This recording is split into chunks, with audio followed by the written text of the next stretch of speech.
بسم الله الرحمن الرحيم. حبايبنا المشاهدين، برحب فيكم في فيديو جديد على قناتنا على اليوتيوب. في هذا الفيديو أعزائي المشاهدين حنتعلم صناعة مستحضر طبي لعلاج جميع حالات السعال. يا سلام. إذن إحنا اليوم حنعمل مستحضر طبي، وهذا المستحضر الطبي حيكون طبيعي 100% لعلاج السعال. تمام. الآن قبل أن أبدأ في عرض معطيات هذا الفيديو، بذكر لا تنسوا أن تشتركوا في قناتي على اليوتيوب. اضغطوا على زر اشتراك، هذا الزر موجود في أسفل الفيديو. أيضا تابعوا صفحات التواصل الاجتماعي، الفيسبوك والتويتر والجوجل بلس. وهذا الفيديو عشان تصل الفائدة للناس اضغطوا على زر لايك. تمام. الآن حبايبنا المشاهدين، احنا ايش محتاجين في هذه الوصفة؟ محتاجين حبة ليمون واحدة كبيرة الحجم. تمام. محتاجين جليسرين. اوكي. محتاجين ايضا عسل نحل. تمام. ايش حنعمل بالضبط؟ طبعا حنروح ايش نساوي؟ نحط ماء على النار، ماء، ونضع حبة الليمون. طبعا بعد ما نغسل حبة الليمون جيدا، نضع هذه حبة الليمون في الماء، ونقعد نغلي حبة الليمون من مدة من 7 إلى 10 دقائق. طب ايش العبرة في الموضوع؟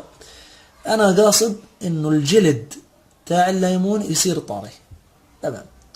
بعد ما نغلي هذه الليمونة نطلعها من النار، بنقسمها من النص، وبعدين بنعصرها في كوب متوسط او كوب كبير، كوب متوسط.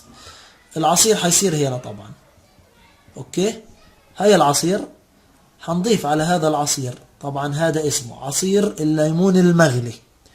هذا العصير حنضيف عليه 2 ملعقة كبيرة من الجليسرين، عذرا على الخط يعني. تمام. ملعقة. طبعا الجليسرين هذا بيتواجد في الصيدليات، متوفر يعني موجود في الصيدليات. اوكي. حنبدأ الآن بعملية الخلط والمزج. بعد شوية حنضيف 3 ملاعق عسل نحل. يا سلام.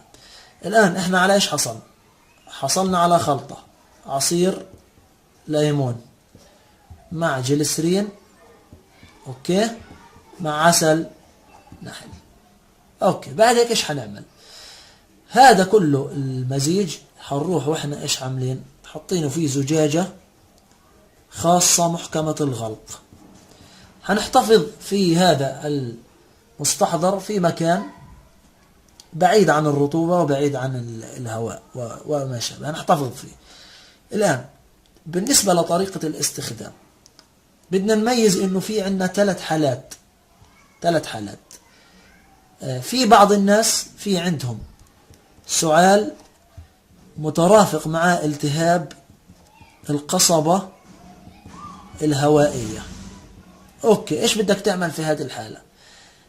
لما تكون معك لا قدر الله هذه الحالة سعال زائد التهاب في القصبة الهوائية، فقط احضر هذا المستحضر الطبي واعمل له عملية خلط، رجه جيدا، وخذ فقط تمام ملعقة واحدة. وممكن هذه الملعقة تكون ايش قبل أن، بس فقط مطلوب منك ملعقة واحدة. اوكي. لكن اذا كان السعال هذا السعال مزعج اثناء الليل، اوكي، رج هذا المستحضر الطبي وخذ 2 ملاعق. تمام. في عندنا واحدة في بداية الليل، يعني خلينا نقول المغرب، وفي عندنا الملعقة الثانية في نهاية الليل، يعني الساعة 10 الساعة 11 أو 12. تمام. أو بعد ذلك. لكن الحالة الثالثة، وهذه الحالة يعني نسأل الله العفو والعافية ما تصيبش الناس، هذه الحالة إذا كان عندك السؤال تمام، هذا السؤال خلينا نقول شديد جدا لدرجة انه ممكن تسمع صوت غريب بيخرج. هناخد 5 ملاعق. هذه الملاعق هنقسمها الى 5 اوقات. اوكي، في واحدة صباحا، وهذه صباحا بتكون بعد النوم مباشرة.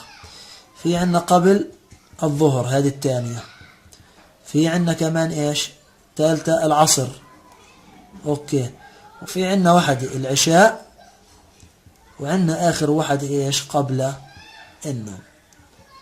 اوكي تمام. كملاحظة بسيطة، هذا المستحضر اللي صنعناه ممكن انه الاطفال ايضا يتناولوه بنفس الطريقة. بتمنى اكون افدتكم في هذا الفيديو. ما تنسوا الاشتراك في قناتي على اليوتيوب، وان تضغطوا على زر لايك مهم، تضغطوا على زر لايك، يا ريت تضغطوا عليه عشان تصل الفائدة للناس. أحب أشكركم، شكرا لكم على حسن المشاهدة.